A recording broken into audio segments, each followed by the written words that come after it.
Hello అండి, ఎప్పుడూ చేసుకునే విధంగా కాకుండా మ్యాగీని ఒకసారి కొత్తగా ఈ విధంగా అయితే ట్రై చేసి చూడండి, చాలా బాగుంటుంది. ముందుగా అయితే నేను మ్యాగీని 2 మ్యాగీ ప్యాకెట్స్ తీసుకొని వాటిని అయితే బాయిల్ చేసి పెట్టుకున్నాను పక్కకి. ఇప్పుడైతే ఒక ప్యాన్ పెట్టేసుకొని అందులోకి ఆయిల్ వేసుకొని ఆయిల్ హీట్ అయ్యాక సన్నగా కట్ చేసి పెట్టుకున్న గార్లిక్ని అయితే వేసానండి. అవి కొద్దిగా ఫ్రై అయ్యాక చిల్లీ ఫ్లేక్స్ ఉంటే అవి యాడ్ చేసుకొని దాని తర్వాత కొత్తిమీర కరివేపాకుని అయితే యాడ్ చేసేసుకున్నాను. ఇవి ఫ్రై అవుతున్నప్పుడు వచ్చే అరోమా అయితే చాలా బాగుంటుందండి.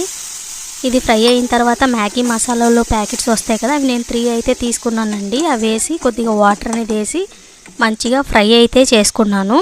చిల్లీ సాసు, టమాటో కచప్పు, అలానే వెనిగరు, సోయా సాస్ కూడా యాడ్ చేసేసుకొని అంతా మంచిగా మిక్స్ చేసుకున్న తర్వాత బాయిల్ చేసి పెట్టుకున్న మ్యాగీని యాడ్ చేసుకుంటే అంతేనండి, మన మ్యాగీ అయితే రెడీ అయిపోతుంది. చాలా టేస్టీగా ఉంటుంది. ఇలాంటి మరెన్నో వీడియోస్ కోసం మన ఛానల్ సబ్స్క్రైబ్ చేసుకోండి.